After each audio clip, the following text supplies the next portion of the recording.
Vi befinner oss på Engelsbergs bruk där 2023 års Engelsbergsseminarium äger rum. Temat för i år är Leadership and Statecraft. Och i det pass vi nu ska få ta del av koncentrerar sig inledarna på tekniken och ledarskapet. Vilka tekniska utmaningar står dagens ledare inför och vad kommer den artificiella intelligensens intåg att innebära?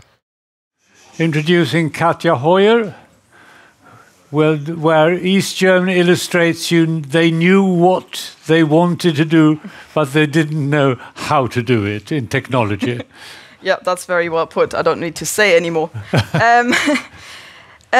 So I want to talk a little bit about East Germany and its sort of battle for technology, because I think there's a lot to be learned on the possibilities of sort of state intervention in the technological sector, but also the huge risks that come with that when the state gets to decide where to invest, how to invest, and what it's all for. So I started in 1958 with Walter Ulbricht, the first secretary of East Germany, or of its ruling party rather, the SED, who declared at that point, so we're now kind of about 9 years into the state, that he's had enough of the state being a kind of very sickly economy, people being very unhappy about that, and he wants to do something about it. And he declares at the party conference in 1958 that he wants to develop an economy, quote, within just a few years so that it proves once and for all the superiority of the socialist system of the GDR as compared to the imperialist forces of the Bond state.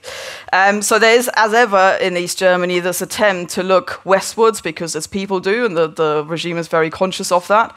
And it's looking at West Germany as a kind of bigger, more sizable, far more prosperous economy. West Germany has just gone through the economic miracle. And Walter Ulbricht realizes that he can't compete with that unless something changes.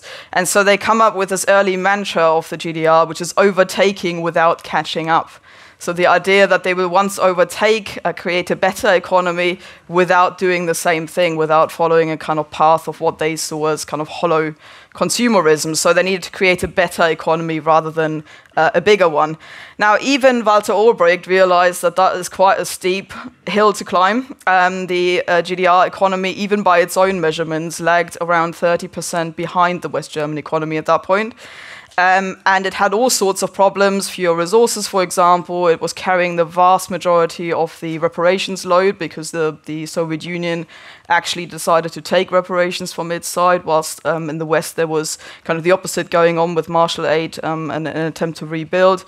So there were all sorts of issues on top of the idea of a planned economy that were holding East Germany back. And so the idea was that something needed to change structurally about the way that the economy worked. Or as Walter Ulbricht put it, we have little plaster, so we need to think faster. So the idea that there's very few resources and they need to make the most of them. And so they turned to technology, and the idea that technology would kind of be the saving grace of the East German economy, the thing that would make it all work, because it doesn't necessarily rely on huge amounts of resources. It relies on knowledge and on doing things differently. And so the socialist state began to invest enormous amounts of resources into sort of innovation, data processing, microelectronics. Walter Ulbricht himself was obsessed with the idea of microelectronics to a point where sort of the sort of dinosaurs around him were looking at this all as kind of futuristic nonsense, especially when he started talking about computers and things in the early 1960s, and people thought this was all a bit kind of the fantasies of an old man who wanted a legacy that he wanted to build. But initially this wasn't an outrageous kind of thing to do. Initially, actually, there were some signs for people that progress was coming. So these, for instance, the early models of the Trabant, later much belittled, because we all have these images in our minds of like 1989 when these kind of smelly two-stroke ancient machines really were rolling over into West Germany with lots of happy East Germans in them. But in the early 1960s, these early models were actually seen as fairly progressive. So you had them modeled, you can maybe see that on the Triumph Herald. In terms of their design originally, you had these kind of two-tone options there. They were two-stroke at the time, and even that was slightly behind, but not as much behind as it would later be. And then, of course, this kind of much belittled idea of them being kind of cardboard, cars. But actually, this Duroplast material that they developed, because they didn't have enough steel, was not unlike the sort of ideas of using glass fibers and other things basically in other areas as well. And actually when they crash tested them, they literally chucked them off a cliff to try and see what happened. They weren't unlike, say, for instance, the Mini Cooper and other cars at the time as well that were very similar in that respect. The problem came later when they didn't get developed and didn't move forward. Other areas there that people were kind of very enthusiastic about was the sort of space craze at the time. So the fact that East Germany contributed a lot of the kind of engineering, the technology that the Soviets used in terms of going to space. And then that kind of idea of the enthusiasm, the kind of excitement of it all that people had in the West as well, was shared in East Germany as well. So here you have little East German children waiting for Valentina Tereshkova, who was the first woman in space, and she came to Germany in 1963, much to the delight of lots of people, because they could see kind of a real cosmonaut coming. And there were lots of little boys and girls in East Germany who decided that was going to be something that they wanted to do. It became kind of like a dream profession, and I think that stands in for the sort of progress optimism that Ulbricht's drive for technology kind of even asserted in people's minds. Whether it was actually real or not is a different question, but there was certainly a sense that finally the GDR is kind of consolidating itself through technology, and there seems to be a way forward. The first German in space, for example, was also an East German, Sigmund Jähn, much to the delight of the regime, which never stopped talking about that. People actually started to call sort of 50-yard distances 1 yen, because that was the distance between one poster of Sigmund Jähn and the next one on the street. So you'd say I have to travel sort of 50 yens to get somewhere, because people were, he was that ubiquitous. Walter Ulbricht was also keen to then carry on with this success, and he put like a sort of group of think tanks, if you will, together. So there were several commissions and different groups of experts, and he said to them, well, look, this is going to be a problem into the future. Come up with a solution of how we can make the economy work. And they came up with something called the New Economic System, or the NES, which was surprisingly close to capitalism. And therefore worked. So basically they introduced market-like conditions, decentralized conditions into several sectors of the economy, where they said to individual companies, so take Carl Zeiss Jena as an example, which still makes kind of high quality kind of optics and precision lenses. Today, they were complaining in 1962, just before the NES policy came in, that the current state management of the way that they work was stopping it from, quote, concentrating on the development of the data processing technology needed for the completion of Zeiss's own measuring devices. And they were listening, actually, at this point, 1963, 64, they were actually listening to that sort of feedback from individual specialists, telling them we need to be able to do our own thing. If you want us to create kind of really high quality technology, then just let us get on with it. And Ulbricht actually at this point responds to it. He put somebody in charge that knew what those pressures felt like. So this is Erich Appel, who was one of the rocket engineers on the Nazis' military programs in Peenemünde. So whilst that's not necessarily something that commended him as such, it meant that he was in a position where he knew what it felt like to work under a kind of really invasive ideology, under politics, and yet produce results somehow. And therefore he was put in charge of this program and pushed for more decentralization. And as a result of that, in the 60s, you see GDP go up.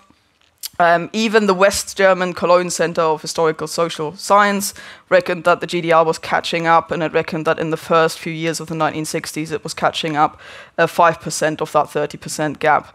So it was beginning to look like something was changing, and this kind of technological drive in particular was at the heart of this.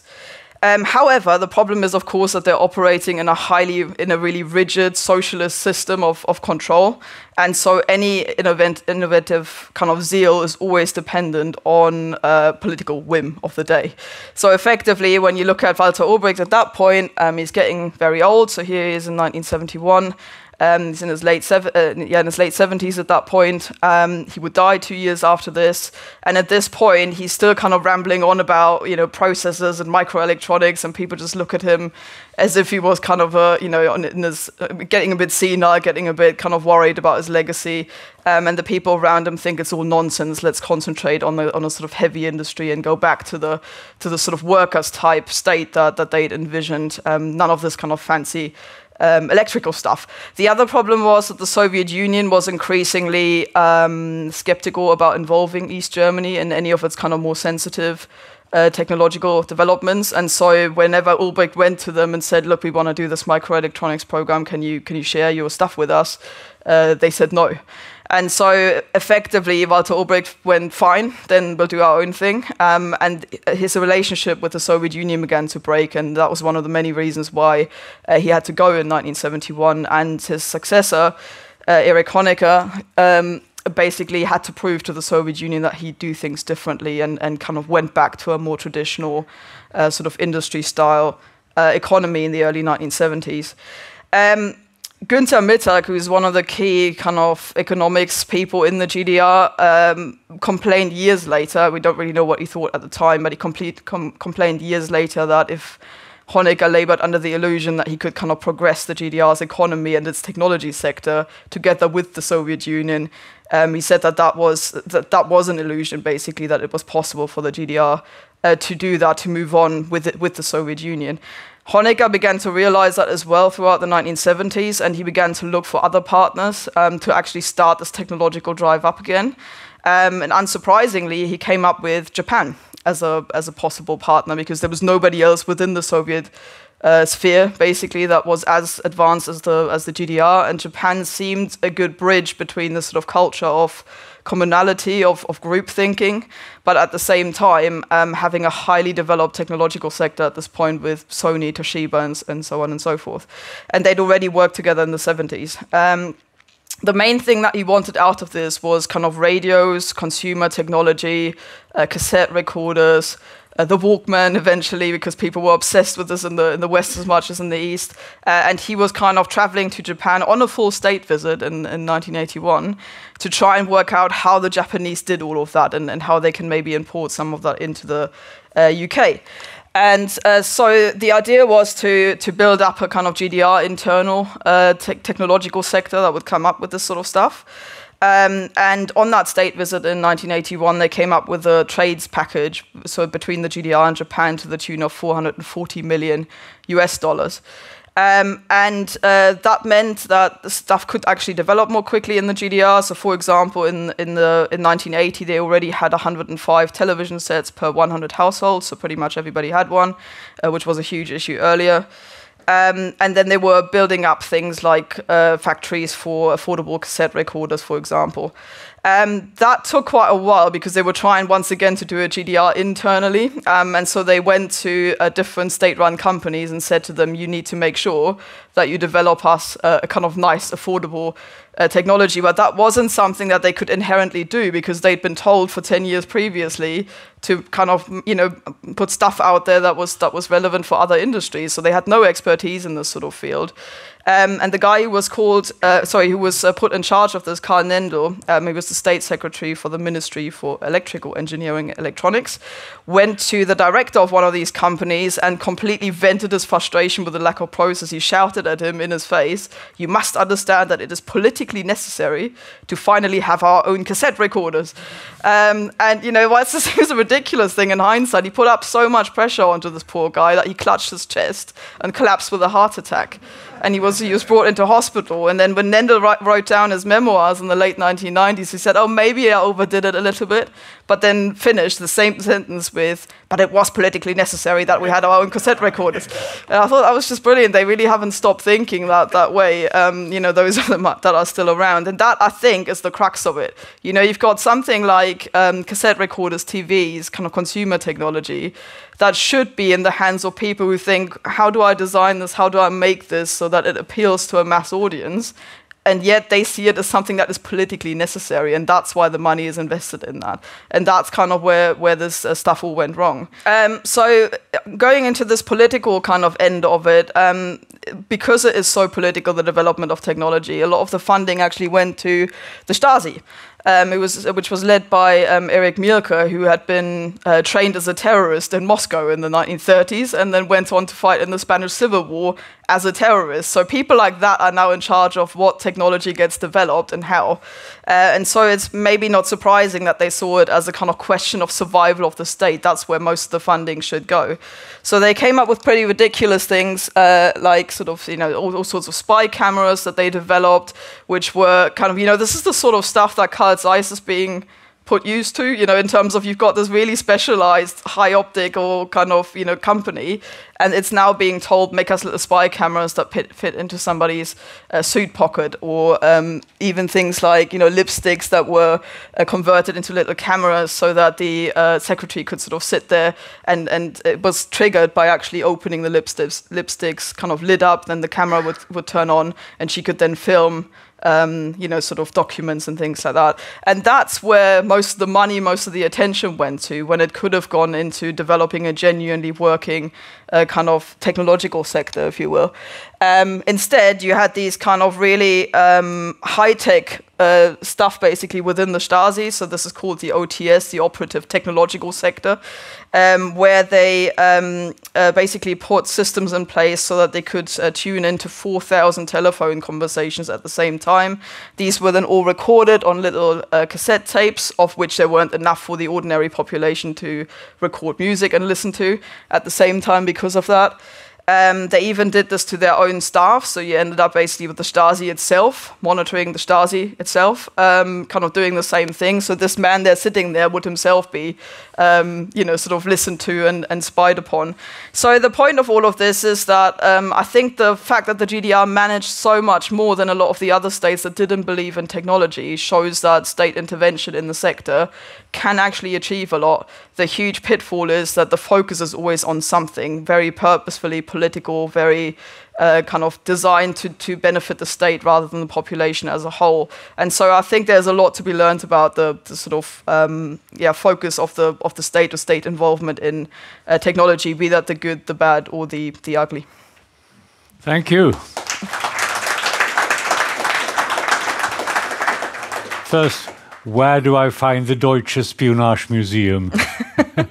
In Berlin. In Berlin. Is it open every day?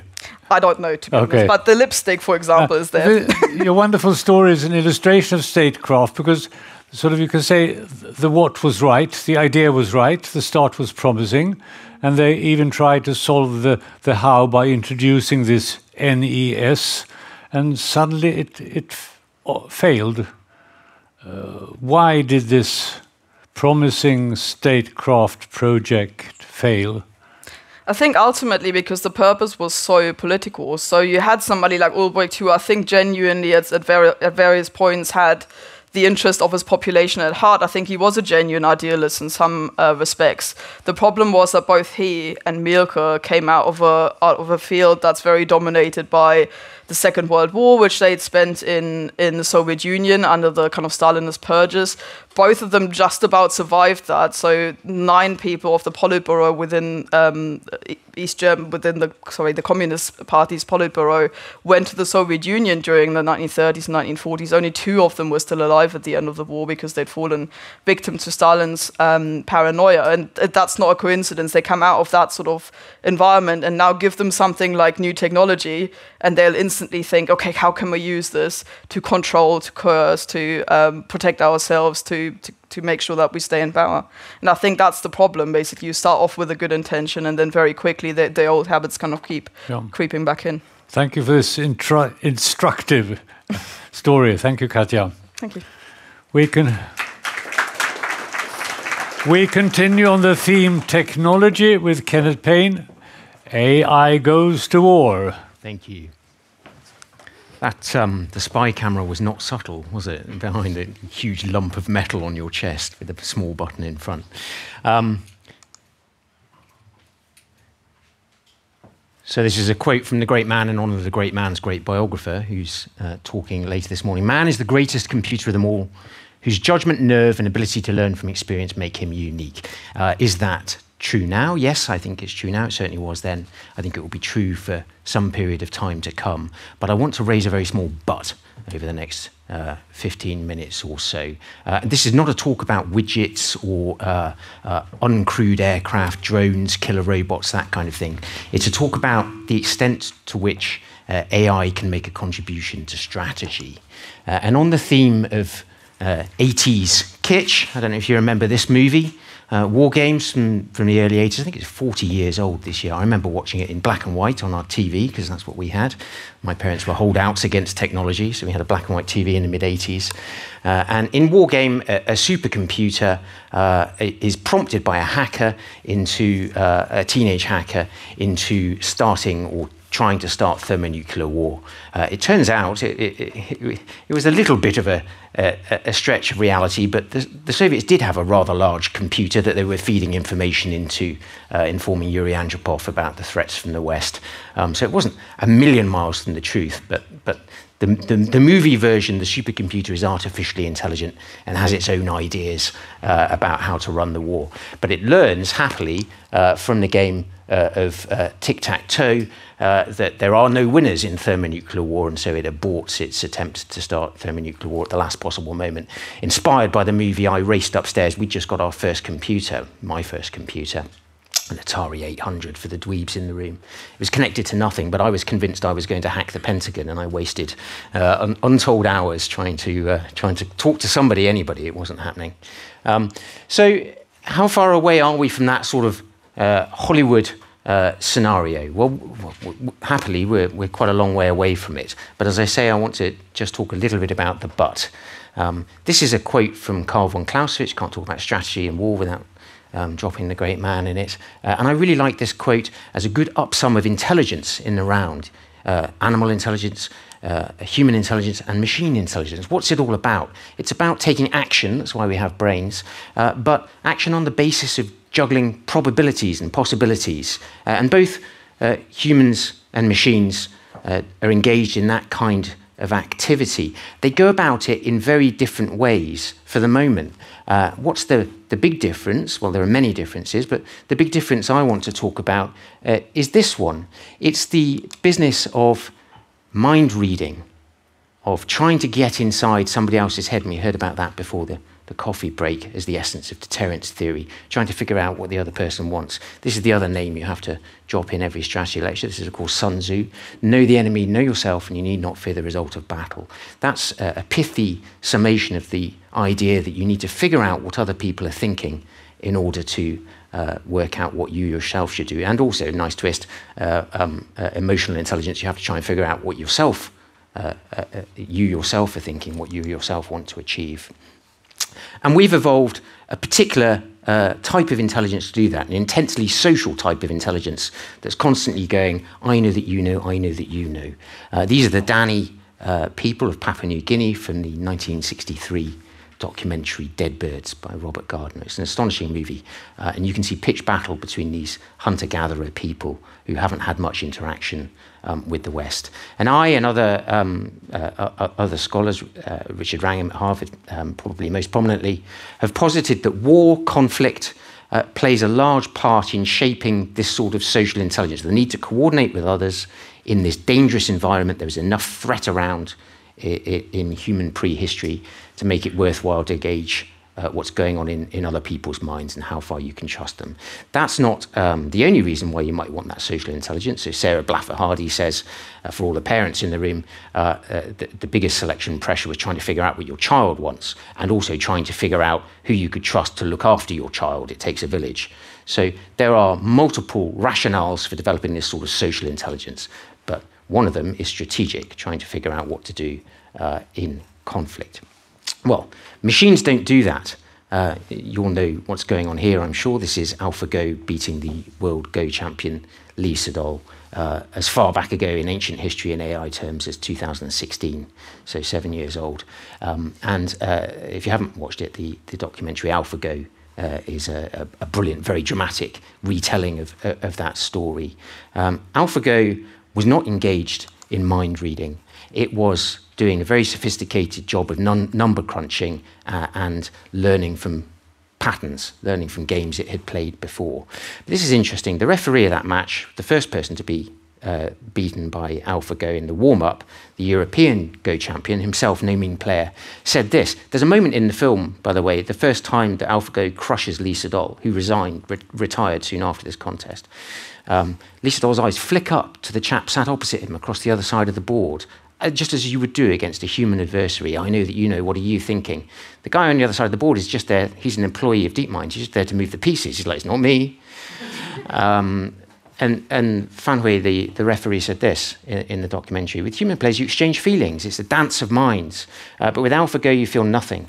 And so you find yourself looking into a mirror and back at yourself, and all your doubts are reflected back at you. And that was a problematic moment for him. So, as my mother always asked me, where's my autonomous car? The problem isn't sensing what's going on the road, the streets, the rain, the buildings, and all the rest of it. It's this dance of minds that's stopping Elon Musk's vision from coming to reality. This is an attempt to get round that dance of minds by Jaguar Land Rover. They stuck some eyes on the front of the car that would track what pedestrians and other drivers were doing. The eyes aren't for sensing, they're for communicating to the humans. It's an ersatz version of theory of mind. It's a faked, cooked up version of theory of mind. I don't know whether it's ever going to be a practical proposition. This is a prototype, but it's an interesting way of recognising that problem and getting around it. Thomas Schelling, to drop a third strategic theorist, liked to liken strategic confrontations to traffic, to a busy junction, to drivers jostling for position and figuring out what's going on in other minds. So this is Jaguar Land Rover's attempt to shortcut that problem, but it's limited. It's not going to help you really get inside the other mind. Can machines do that? Is that a forlorn hope? One last quote for you. Whereof one cannot speak, thereof one must be silent, from the enigmatic Ludwig Wittgenstein. And he's talking about the connection between language and reality, speaking and what's out there in the world. And the question is, the reason I have an but is to do with the very fashionable turn that AI has taken into language models. How far does language get you in understanding what's going on in the world? Is language enough to model what's going on in other people's minds? Clearly, for humans, there's more involved. We have an emotional component, an empathic component, a gestalt component of modeling what other people are doing. For example, we do all sorts of crazy things that go beyond language. If you shake somebody's hands, studies show that within 20 seconds, your hand's up here, sniffing your nose. Why is the handshake? What is the handshake for? One theory is that it's a mode of trying to gauge what's going on in somebody else's mind through the sense of smell, through the use of pheromones. Well, that's very far removed from language. But language gets you some of the way. Here's a conversation I had maybe 2 years ago with GPT-2. It was getting into exactly this. How good are you at intuiting what other people are thinking? This is me. And then the machine, I'm very good. How do you do that? I'm observant, and I've got experience reading people. I also have a lot of empathy. This rang a bell with me, because no, you don't. So I said, isn't empathy biological? You're just pattern matching language, aren't you? And I was very much of this view then and now that that's, on one level, that's what's going on, it's pattern matching language. But then it drew me up short and said, I think empathy is a skill that can be learned and developed. So is that true or not?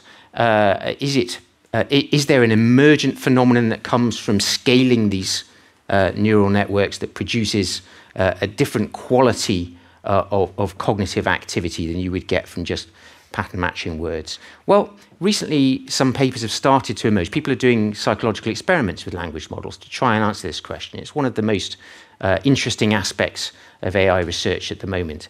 A paper as recently as 3-4 weeks ago ran a battery of theory of mind, false belief tests of the sort that developmental psychologists would give to small children to see if they were developing in the right way or if they had some cognitive issues. For example, Asperger's. People on the Asperger's spectrum struggle with these tests at a young age to pass these theory of mind tests. The machine aced it. It understood that other people could have false beliefs and that it could exploit those false beliefs to its advantage. That's GPT-4, which is the current state of the art. GPT-2, 3, ChatGPT, Bard, they don't ace it. So this emergent phenomenon seems to be a product of that particular language model. That's quite interesting. Another one suggesting that there's emergent phenomenon here. Am I doing okay? Yes. Thank you. If you prime a human with anxiety, they judge risk in a different way. This is prospect theory for those who are interested in Cannon and Tversky's theory. If I make you anxious, your tolerance for risk changes. What about if I make the language machine anxious by priming it with anxious text? Yes, it becomes more risk averse. So there's an emergent phenomenon going on there. Now we know that language machines are prone to going off the deep end, crazy hallucinations, producing nonsense. Students who use it to fake their essays are undone because it invents references that don't exist in journals that it's just cooked up on the spur of a moment. This is a problem for researchers, but one way they're finding to address that is to have a conversation among a group of language models where they'll each assess what the other language model has produced and try to come to some agreement as to what's right about it, what's wrong about it, and can they produce a more refined version. This is a dance of minds between the language models to an extent. I find that quite interesting. Where does it leave us? Noam Brown is one of the perhaps less well-known geniuses of our time. He was instrumental in producing a poker playing AI in 2017. Poker is a very challenging toy universe to solve, more challenging than Go, I would say. It's asymmetric information. It involves a degree of chance and uncertainty. Expert human players have traditionally tried to engage in this dance of minds, looking for tells, trying to gauge what other people are doing. They've moved away from that and try to follow a more mathematical approach to solving poker. And that's what Noam Brown was able to do with his computer in 2017. This is his latest project. It was done for Meta, Mark Zuckerberg's company, and it's another board game. It's the game of diplomacy. I don't know if you had a misspent youth and spent the 80s playing this. It's a little bit like Risk, but it's a conquer the world game. There is an element of natural language involved in it. You don't just roll the dice and move your pieces. You have to converse with the other players, multiplayer game, and try and persuade them to ally with you or betray other people. Or it starts to look a little bit like a simplified version of strategy in the real world. And recently, Meta's Cicero algorithm has started beating expert diplomacy players online, using its tactical acumen around the board, but also using its conversational ability to fool them into forming alliances that it wants to ally with. I find that fascinating / slightly disturbing, but that's where the state of the art is now, and that's the reason I have this slight but. Some of you may have heard of the company Palantir. Palantir has recently started producing demos where language models are a component of its software for battlefield management, battle space management. So you can use natural language inputs to move bits and pieces around the battlefield, or the machine can automatically move bits and pieces around the battlefield and communicate to you in natural language what it's doing. So you start to see a connection between language models and the real world of strategy, not just the board game people playing in their bedroom. And it's for that reason return to war games and its far-fetched vision of the future. And I don't want you to leave you with the impression that I'm some sort of technological determinist evangelically saying the end is nigh. We're a very long way from that, but we are at a really interesting junction in AI research where surprising emergent phenomenon are appearing as a result of scaling systems and having them communicate with each other in language. And that, I'll leave there. Thank you.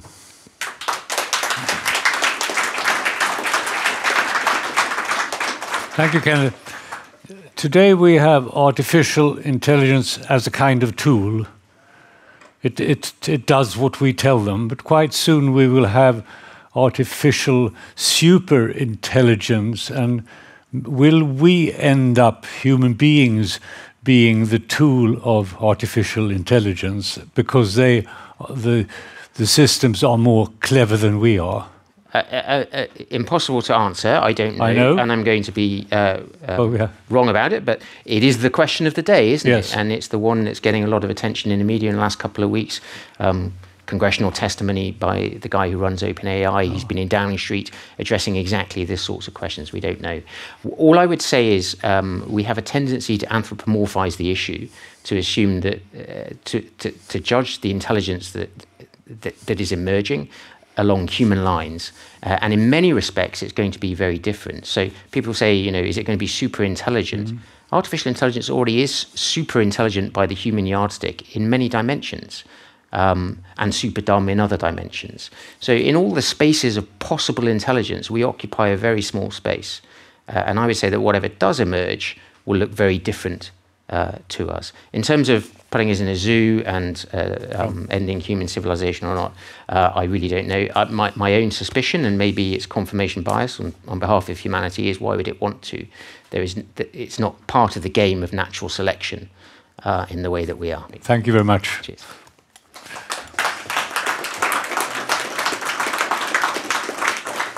AI in another dimension with James Marriott. Thank you. I'm going to attempt to be a little more optimistic than thinking about AI destroying us all in horrible wars. I'm going to talk about AI and art. So we know that new technologies like ChatGPT are already capable of producing plausible essays and even pastiches of poems. Right now in Hollywood, screenwriters are striking against studio plans to use large language models to write television scripts. Alarmingly for journalists like me, AI already writes competent, if not always accurate, journalism.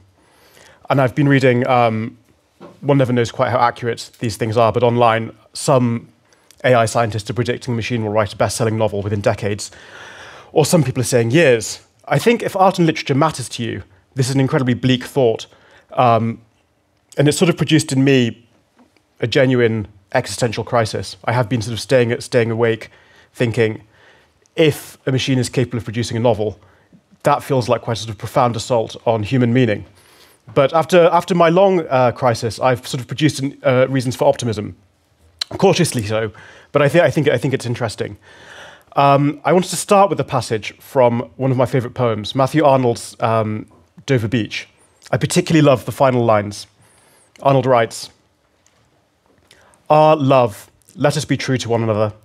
For the world, which seems to lie before us like a land of dreams, so various, so beautiful, so new, hath really neither joy, nor love, nor light, nor certitude, nor peace, nor help for pain. And we are here as on a darkling plain, swept with confused alarms of struggle and flight, where ignorant armies clash by night." I was wondering why that poem moves me so profoundly. After all, Arnold's words record a familiar human sentiment. No machine with access to the whole corpus of human writing should find it difficult to construct a description of despair. It's true the final image is skillful, but we have no reason to believe literary skill will permanently be beyond the capabilities of an AI which is already capable of writing a sonnet about pepperoni pizza in the style of Shakespeare. I think what matters is that the poem is also a human artifact. It's a record of the noble, melancholy soul of Matthew Arnold. And I think my appreciation of Arnold's lines is inextricable from my appreciation of the human personality which produced them. Even my thrill at the poem's technical virtuosity is inextricable from my sense of the human intelligence which conceived it. I think when you think about how you respond to art, an important part of it is, oh my God, how did he or she do that? Part of the excitement of reading poetry or looking at a painting is the excitement of watching a human talent pushed to its utmost. The feeling, I think, is not actually that dissimilar from the way that our appreciation of athletics derives from the fact that we are interested in what the human body can be made to do at its extremes. And in fact, at the original Olympic Games, there were prizes for poetry as well as sport. I guess you might think that it's true that you could write a great poem using artificial intelligence, but equally the competitors in a 100-metre race could augment their physical skill by getting in a car and driving to the finish line. But I think there's an argument that would be a different race, and the existence of Formula One has not diminished the appeal of the 100-metre sprint. The point made earlier about Go is interesting, because there's also an analogy with chess, which was disrupted by AI about 30 years ago when Kasparov lost to Deep Blue. There were actually people at the time saying that this was kind of the end of chess, it had been solved, who would be interested anymore. But in fact, in the 21st century, chess is more popular than it ever has been, despite the fact that programs like AlphaZero make the best modern chess players look like amateurs. But if you go online, millions of people are watching the greatest human chess player, Magnus Carlsen, playing games. And I always think it's interesting on YouTube, the views of chess matches between the most powerful computers are much, much smaller. People are a lot more interested in what Magnus Carlsen's doing, even though he is a vastly inferior player to multiple different artificial intelligence systems. I think the important thing is that humans have this profound and basically irrational bias towards other human beings. Steven Pinker talks about our deep intuitions about causal connections to other people. He points out that if you're a millionaire, you might spend thousands and thousands of pounds buying JFK's golf clubs, even if they're completely identical to golf clubs owned by somebody else. And I think it interesting turns out that chess fans aren't purely or even perhaps primarily interested in the mathematical perfection of a game of chess. They're interested in the potential of the human mind and the drama of the human personality. Examples of this bias are everywhere. I always think about those public phone-in shows where people call up the radio with their often terrible opinions about politics. And the kinds of people who phone those shows are often dramatically below the average in their understanding of current events. The things they say about politics often, you hold your head in your hands. But I think we're not interested in them as analysts of current affairs. Those programs don't exist because we want to find out, what is the answer to Brexit. They exist because we're interested in other humans and other human beliefs and their personalities. I think even an AI so powerful it permanently answered the questions of immigration or Brexit would not abolish the radio phone-in show. And I think that principle applies more widely than we perhaps recognize. I think you may go so far as to wonder, actually, how interesting is intelligence to human beings? I think it's interesting, but I think it's really the most interesting thing when you think that chess, which we might have thought of before as a battle of pure intelligence, turns out to be just as interesting for the human personalities as for the strategy. This is obviously, I think, most important of all in art, which is the subject of this talk. There's a great, Philip Larkin described poetry as permanent communication. He said that he wrote poems to preserve things I've seen, thought, and felt. Tolstoy says something similar in his treatise, What is Art? Tolstoy says, art begins when a man, with the purpose of communicating to other people a feeling he once experienced, calls it up again within himself and expresses it by certain external signs. And I think you can ask, if a work of art does not preserve a human experience, is it even a work of art at all? Dover Beach is a consoling, not a depressing poem, because we understand that it preserves a feeling once felt by a human being. There's a great quote in Alan Bennett's play The History Boys. The best moments in reading are when you come across something, a thought, a feeling, a way of looking at things, which you had thought special and particular to you. Now here it is, set down by someone else, a person you have never met, someone even who is long dead, and it is as if a hand has come out and taken yours. Slightly indulgently, going to read some of my favorite lines of Tennyson, which say the same thing. So word by word and line by line, the dead man touched me from the past, and all at once it seemed at last the living soul was flashed on mine. And I think an interesting thing about art is that a feeling reconstructed by a machine cannot console us in this way, because we lose that illogical but important intuition about human connection. Possibly even a conscious machine couldn't make art, because its feelings wouldn't be human feelings. And I think it's really interesting how this sort of sounds like an abstraction. If you ever go on YouTube and watch songs and things, this is such an instinctive part of the way that people respond to music. I was watching a Mozart opera on YouTube the other week, and I was really struck. The most overvoted comment, this is the thing that someone wanted to say about this piece of music, absolutely moves me to tears every time I hear it. Whenever you see humans doing terrible things to each other or themselves, I listen to this and realize what humans are capable of. And I think that just shows how completely instinctive that sort of human response to art is for us. And I'm not sure that can be recreated by a machine. I think another interesting sort of point about where we are in culture at the moment is David Shields has this famous phrase, reality hunger, which describes what he calls the sort of 21st century yearning for the authentic and the real. And it's really interesting. Sales of literary fiction are currently declining, but the memoir is the sort of the boom product in publishing. Soap operas are, in the UK certainly, very small viewerships compared to what they once had. Reality television has taken over.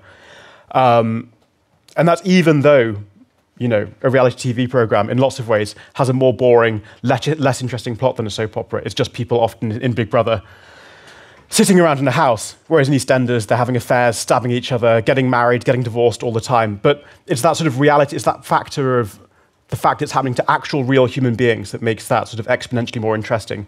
I also think it's interesting, in the domain of even fiction has been taken over by this. And you've got writers like Karl Ove Knausgaard who've pioneered what we call autofiction. novels that are basically autobiographical.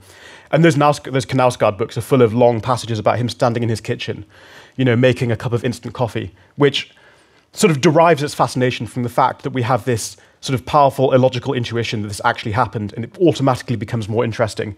He could have made, Knausgaard books could be filled with fantastical invented details, but it's that intuition we have that these things actually happened that makes them interesting. There's one more analogy I wanted to draw with a famous essay by the critic Walter Benjamin. It's called The Work of Art in the Age of Mechanical Reproduction. And this was written in the early 20th century when people were having sort of similar anxieties about whether art would matter in an age when you could have a machine that could reproduce, 1,000 images of Van Gogh's sunflowers. And if everybody has Van Gogh's sunflowers, a reproduction of it hanging in their living room, does the original artwork matter at all? And Benjamin says this sort of mass reproduction of images would sort of fundamentally devalue the kind of magical aura that surrounds the original artwork. What really is special anymore about Van Gogh's sunflowers when there are 1,000 of them in everybody's room all over the country? And it's interesting that he turned out to be sort of fairly dramatically wrong about that. The mass reproduction of images didn't devalue artworks. Van Gogh's sunflower is, among the most valuable paintings in the world. People flock to see it. And it derives its value from this sort of incredibly illogical human intuition about the fact that this is the painting that sort of preserves this contact with this original human genius that was Van Gogh. And I think so much of art is, actually less than we have learned to expect about this is in itself a beautiful object. And it's all much more about our intuitions, about being connected to a special human being, our connection to human feeling. And I think that will probably only become more apparent as machines produce art. And it's an interesting statistic that people who go online to use ChatGPT, I think, use it about, the average time is about sort of 6 uses, and then people sort of run out of interest with it. And I think at the moment, because there's no feeling of connection with a human being, these machines are sort of, despite the initial hype and panic, perhaps lastingly less interesting to us, because as human beings we have this, for obvious evolutionary reasons, these sort of profound and illogical biases towards other human beings. I was going to finish by saying that I think that the point doesn't only apply to art. I think probably all of our jobs and the whole economy in the future will depend on these irrational biases. And I think something that sort of panics about, ChatGPT can already replace however many thousands of people in various industries, don't take into account is this illogical factor in our human intuitions about other people. It's quite plausible that we'll have an intelligence capable of making better legal judgments than a human being. An intelligence that can check your company's accounts, an intelligence alarmingly that may write an opinion column like I do, but better. But I wonder, I think it's going to be interesting to see how naturally we accept those things done by a machine, not by a human being. And I think some of the present panic may not take into account those sort of profound intuitions about human personality, human judgment, human opinion. Can a machine have an opinion? Does it matter what a machine thinks? Something I always notice now, whenever I write anything, I'm sort of thinking, could a machine do this, in my paranoid way? And you realize that any text that I write and any text that an author writes, we're sort of endlessly human. We're endlessly referring to human experiences. In an opinion column, I spoke to a friend the other day. I went to see this film, and I think we can underestimate ourselves and underestimate how, in 1,000 ways that we sort of forget to see because it's so natural, there's a sort of human instinct all the way through our communication and our speech, and obviously more than anything in our art, which is why, somewhat uncharacteristically, I'm choosing to be, in this respect at least, cautiously optimistic.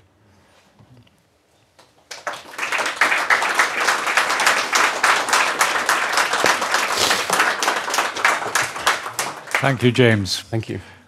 But what happens when the robot cannot only produce a work of art, but sort of produce an artist behind the work of art. And we are not able to discern if this is a real human being or an idea behaving like a human being behind the work of art should behave. Yeah, it's a good point. I mean, I think up to a very, I personally believe, up to a kind of remarkably distant point, the existence of an actual human being will be important relative to the kind of simulacrum of a human being. I think also a world in which a machine can fake being a human being as accurately as you describe is, so I mean, that's just, art is the last of your problems in that world. That is a world with all kinds of other problems. And I think, I sort of assume that we'll have to legislate against that. There will have to be legislation that prevents that from happening quite strictly. Or, you know, we're doomed in 100 other ways before you get to worrying about poems. But let me take an example. The pen name Elsa Ferranti has produced a series of novels about friendship among girls in Naples. And we don't know who it is, but all female readers take for granted that it's a woman behind this. And suddenly it appears it's not a human being who has written it, it's a robot. Would people's perception of this book change? Yes, yeah, undoubtedly.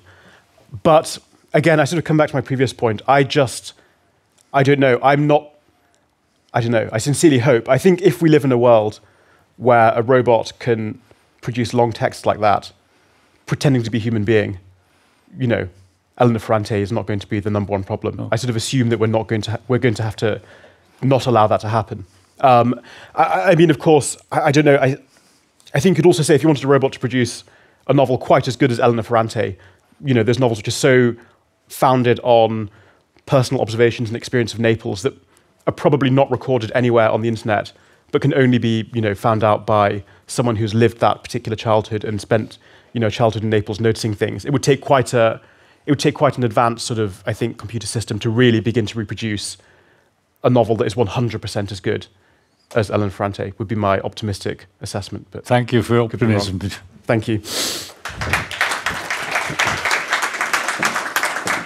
Grazie, Coutinho. Welcome to Engelsberg. Welcome to the stage. And we're looking forward to your view on leadership and free speech. Thank you very much. I'm actually a bit of an interloper here because I'm not an academic, I'm a politician.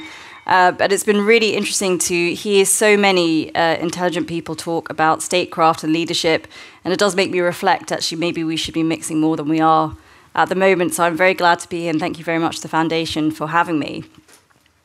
You might be wondering why I'm going to talk to you about free speech in a session on tech. But the quest for truth provides us with the moral coordinates for technological and scientific progress. And where debate has been suppressed in the past, it's only held us back. And now we're very grateful for the Galileos, the Darwins, the Newtons, for pushing forward our frontiers of understanding, particularly in the face of great opposition. And it's helped us shape our understanding of astronomy, mathematics, natural science, biology, and we wouldn't be where we are today if those visionaries hadn't believed in freedom of speech and the pursuit of truth. And yet one of the things that we see today is that free speech is under threat in the very places where the most controversial debates should be taking place, on university campuses. Now, I think most people here would agree, and it's been a huge pleasure to talk to so many people over the last day about some of these issues, is that the telos of a university is to create independent thinkers who are equipped with the tools to think about the world critically. I mean, they are the training ground of the next business leaders, the political leaders, the moral leaders of tomorrow. And this generation will need these skills of critical thought more than ever before. We've seen that on great display, I think, in terms of some of the analysis that people have been talking about over the last 24 hours. Because the pace of technological change is more than any of us are ever going to be prepared for. We're going to have to govern and regulate new powers. We're going to have to develop ethical guardrails. We're going to have resilience in our political leadership, which is something that I feel quite keenly coming from Britain, where we've had 3 prime ministers in the past year. And we are going to have to make sure that we can meet that pace of change with everything that happens in government. And take the onset of AI, which we've heard people speak about quite eloquently so far. The next generation of leaders will face even thornier questions than we are facing in government at the moment, in terms of the role that large language models might play in war strategy, in navigating sort of copyright disputes between human artists and AI, in thinking about deep fake pornography and how that might be regulated. Some of these things are really challenging ethical dilemmas, and we've got no immediate answer. And we're going to do the leaders of tomorrow a disservice if we shelter them from other points of view and we withhold from them the opportunity to develop their critical thinking. As Mill famously said, we deprive ourselves of the chance of debate, and it also denies us the clearer perception of truth produced by its collision with error. And I think that's the point about freedom of speech. It's our best error defense mechanism. And yet that is what we have been seeing in our universities. And that's why part of my work as Education Minister in the UK has been taking in a new Freedom of Speech Act through the British Parliament. I've talked to quite a few of you over the last 24 hours. It's been interesting to hear everyone's experiences, because some people have said, you know what, I haven't seen so much of that. And then some people have had some quite troubling stories to share. And I think what we've seen in the UK is students who are being deprived of attending events, visiting speakers being intimidated by aggressive protests, and in the worst cases, academics losing their livelihoods, their reputations for the crime of expressing opinions. And all of this is being driven by a very small group of activists who are shouting the loudest, who are firing off lots of tweets, drafting open letters, creating an impression that their view is shared by the majority. And we've seen in certain cases how dangerous this is when it manifests itself on campus. So many of you will be familiar with Kathleen Stock, who's a university professor who was hounded out of her university in the UK by a toxic, organised campaign to get her fired for expressing what was actually quite a mainstream view about the status of biological sex. And you may have heard, potentially, about Laura Favaro, who had an evidence-based research project on the suppression of women's voices in academia. Her research was deemed too dangerous to publish by her university. So in other words, her research into censorship was censored, which is sort of beyond parody. But it's even spread to disciplines as far from politics as you can imagine, such as maths. In the course of my work, I spoke to lots of different academics to understand the picture of what was happening in our universities. And I think one of my most astonishing conversations I had was with untenured mathematicians who were being pressured into decolonising their maths curriculum, which meant that they had to suppress the work of white mathematicians and elevate the work of non-white mathematicians. And they found this, obviously understandably, really concerning. But they were also very fearful of speaking out because the backlash would have put their jobs at risk. And now, I was a mathematician and philosopher by discipline. I used an Indian decimal system. We worked with Arabian-born algebra and complex analysis, which was based on imaginary numbers forged in Europe. And it made me think of the words of David Hilbert, who is a mathematician, who said, "Mathematics knows no race, geographic boundaries, for mathematics is the cultural world of one country." And you think if this science, the purest of all sciences, can be infiltrated by some of these thinkings, there really is no limits in how far people will reach in pursuing some of these views. And the insidiously enforced censorship which was bubbling away under the surface, where students and academics with very mainstream views were too afraid to talk about those things, it shocked us in the UK, and we were looking at the overall research in terms of self-censorship, and 1/3 of academics in the UK were reporting self-censoring. The data in Europe is a bit more spotty, but it's a similar level. In the US, it was about half of academics. And as something you'll all be familiar with, often it was the tenured academics who felt more able to speak out, to have more controversial views, and it was their more junior colleagues who felt very much like they had to stay in the narrow box that they'd been put in. And I think there's twofold things there. One, that's not what we want for academics. We want people to be able to speak about anything that they want, whether it's controversial or not, in those settings. But also I think it was making the job very unrewarding. It was making people feel that they didn't have the space to explore the ideas that they wanted to. And we knew it wasn't just an issue for those on the right. While the people on the right were more likely to self-censor, we found in the UK, 38% of left-leaning academics in social sciences also reported that they felt that due to the social pressure that they were facing, they couldn't really express their views. And also, it directly affects tech and innovation, because we know that academic freedom boosts innovation. We've got studies which show that when academic freedom rises by 1 standard deviation, the number of patents 2 years later jumps by about 40%. So it affects us in all of these ways, and this creep of self-censorship definitely matters.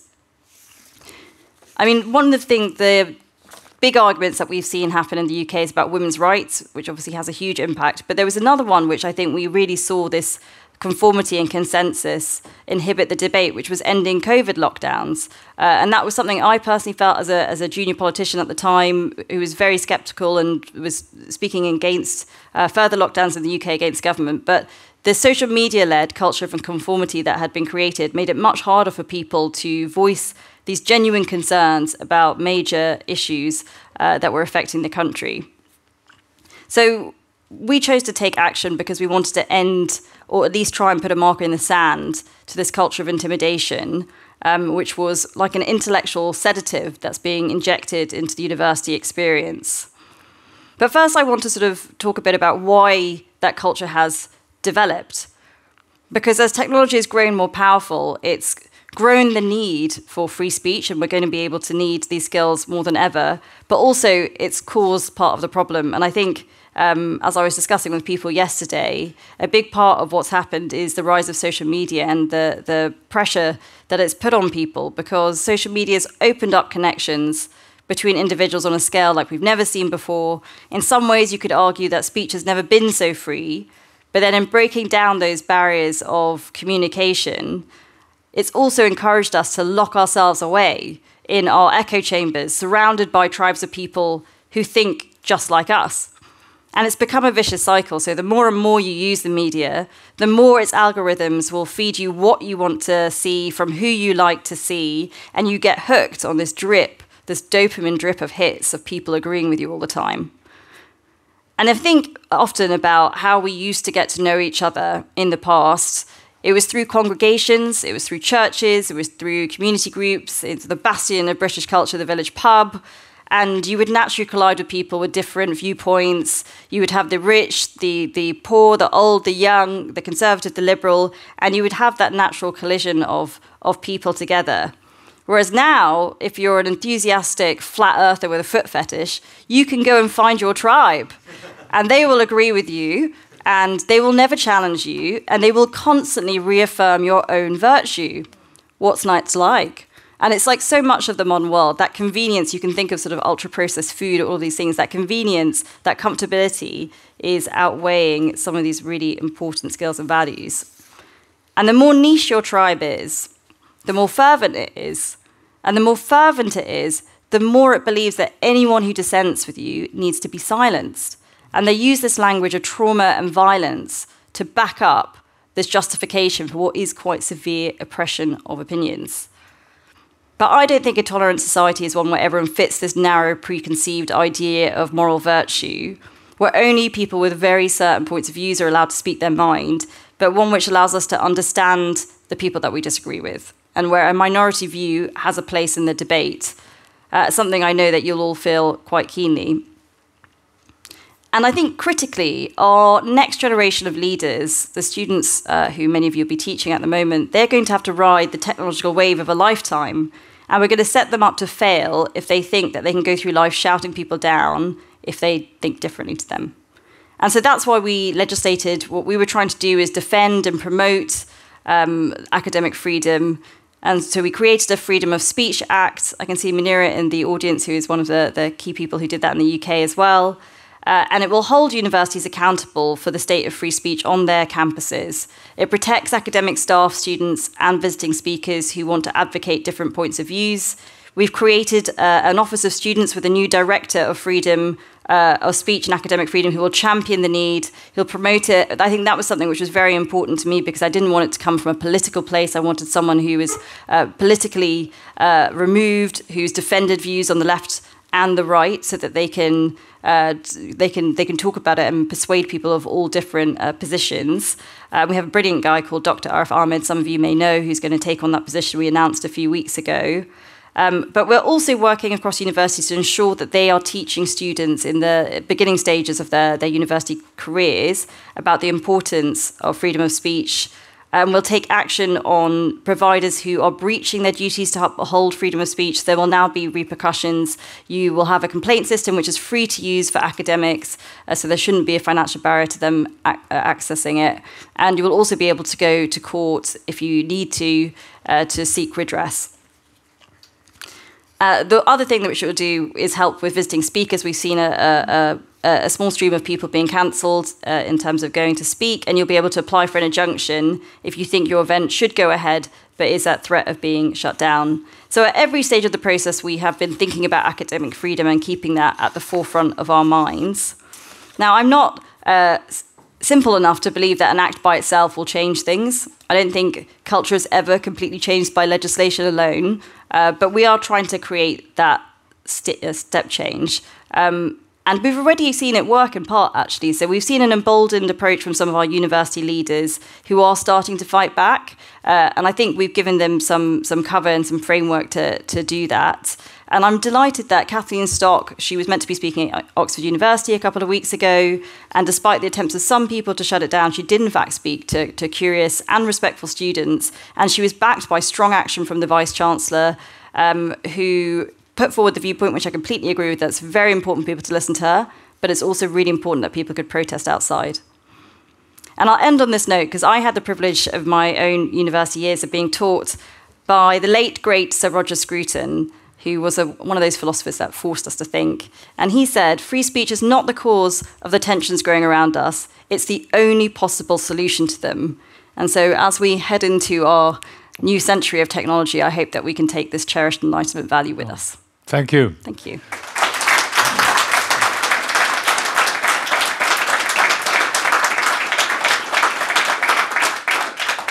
You surely have the what in place in the Freedom Act speech. Are you also confident that you have the how? We've learned this morning that statecraft is knowing what to do and also how to do it. Well, I mean, it's a new thing. So we are now coming up with guidance, which will have to be implemented. But it is a very big change in terms of before, the view was that you could speak freely and someone would have to prove that you'd come up against a law, as we were discussing yesterday, to prove that you couldn't say it. And now I think it will have a slightly different mechanism. So that's what we'll be working on now. And, you know, as you point out, implementation is everything, but there is a lot to do. Another theme this morning is artificial intelligence. Will AI help free speech to develop? I'm not sure, to be honest, because I think one of the things that we've seen is the use of algorithms has actually narrowed people's viewpoints, despite it in theory making us more free. So I think we would have to guard against it quite seriously, because you can see a world where AI and large language models actually creates a narrowing of people's expression of opinion.